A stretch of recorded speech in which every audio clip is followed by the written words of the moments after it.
উপবিষ্ট আছেন সম্মানিত অতিথিবৃন্দ, সম্মানিত শিক্ষকবৃন্দ, সম্মানিত সুধীজন ও আমার প্রাণপ্রিয় সন্তানেরা, সবাইকে হৃদয়ের গভীর থেকে উষ্ণতম ভালোবাসা ও শ্রদ্ধা জানাই।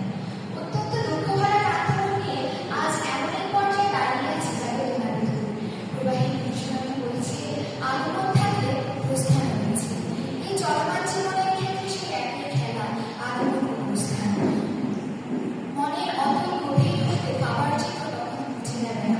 বাবার আকাশে তৈরি হয়েছে ঝিলমিল রঙিন ৬৪টি তারা।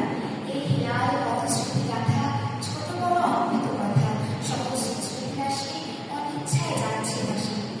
রসায়নে হয়তো বন্ধনের শক্তি পরিমাপ করা যায়, কিন্তু এই ৬৪টি তারাও বাবার বন্ধন অপরিমাপ। এখানে শত শত স্মৃতি বাসা বাঁধে এবং সহস্র মুহূর্ত তৈরি হয়, যা প্রতিদিনই আমাদের হৃদয়ে অত্যঞ্চলভাবে জাগ্রত হবে। সম্মানিত শিক্ষকবৃন্দ, শিক্ষকগণ হলেন পিতৃতুল্য। আপনাদের দেখার পথে দিশারি মোড়া, অন্তরে অতৃপ্ত রয়ে সমাপ্তির দিন আজ সহস্র স্মৃতি নিয়ে ঘেরা। শিক্ষাদানের ক্ষেত্রে আপনারা ছিলেন শৈল্পিক।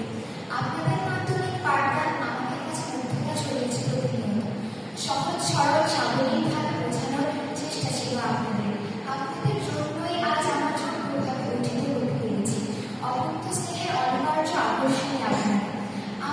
আমরা কোমল রঙিন রঙের ফুল, ভালোমন্দ বুঝি না তবু। আপনারা শিক্ষক, আপনারা এই পরিবার, শিক্ষা জাতির মূল। আপনাদের ছাড়া পাই না আমরা মূল। শিক্ষা জীবনের অনেকটা সময় কেটেছে আপনাদের সাথে। ছোটখাটো নানান ভুল করেছি প্রায়শই, যার জন্য আমরা অত্যন্ত ক্ষমাপ্রার্থী। প্রাণপ্রিয় সহপাঠী, অতঃপর বন্ধ হয়ে গেল আমাদের মাধ্যমিক জীবনের হাজারা খাতাটি। মাধ্যমিকের হাজারা খাতাটি যা খোলা হয়েছিল কাদের স্যারের হাতে, এখন তা বন্ধ করে কলাম স্যার ও স্পেন্সার দেন। আমাদের আর কখনো টাকা হবে না নিজেদের বানানো নির্গমন ধরে, হবে না আর লাইন ধরে আসা যাওয়া, হয়তো হবে না আর চেনা বান্ধব। যদি बैठ के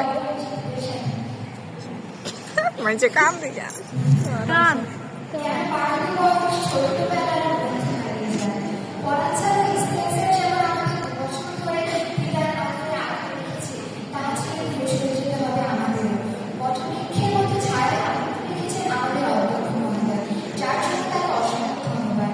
ছেড়ে যাবো আমরা আমাদের প্রিয় ক্লাসরুমটি, যেখানে অন্য প্রাণ বিরাজ করবে, তবে রইব না আমরা ৬৪ জন। হবে না একে অপরের সাথে রাত অভিমানের খেলা। হোস্টেলের শীতের সকালগুলো যেন আমাদের শেষ কয়েক মিনিটে চাঁদা মেঘে ক্লাসে যাওয়ার ব্যস্ততার মতো দ্রুত চলে গেল। কুয়াশাচ্ছন্ন নীরব ক্যাম্পাসে আমাদের প্রহরীর শব্দ, ঘুম জড়ানো অলসতার সময়টা কেমন যেন স্তব্ধ হয়ে গেল। কুয়াশার ঘনত্ব পেরিয়ে ক্লাসরুম থেকে দেখতে পাওয়া কৃষ্ণচূড়া গাছটি যেমন এখন পাতা শূন্য, তেমনি ওই ক্লাসে আমাদের পুনরায় বসার সম্ভাবনাও শূন্য। গাছের ফের ফুল ফুটবে, কুয়াশা এগিয়ে যাবে কোনো এক রৌদ্রময় সময়। আজ হৃদয় আকাশে মেঘ ভেঙে বিলুপ্ত সব অবরুদ্ধ শত বাস্তবতার নিয়ে নিশ্চিত অক্ষিরশ্মি প্রবাহিত হয় আবার বলে। ৬৪ তারা আমরা আকাশে এগিয়ে। প্রিয় শ্রেণী শিক্ষক, সাদা কালো বাস্তবতায় হয়তো বা থাকে কিছু অপ্রাকৃতিক অনুভূতি। এই বাস্তবতাকে আঁকড়ে থাকে স্বল্প ভালোবাসা স্নিগ্ধভক্তি। গাছের পাতার উপর যেমন কুয়াশা জলের ফোঁটায় পরিণত হয়, আপনাদের জন্মশাসন তেমনি আমাদের হৃদয়স্পর্শী হাসিটা এলো। পথ নির্দেশক হিসেবে আপনারা ছিলেন অমায়িক। আপনাদের আঁকা পথে হেঁটেছি আমরা। আপনাদের নির্দেশনাতে বারবার নিজেদের ধন্য মনে হয়। আসলে এসএসসি পরীক্ষা আমাদের জীবনের একটি গুরুত্বপূর্ণ মাইলফলক। আজ আমরা আপনাদের কাছে দোয়া প্রার্থী।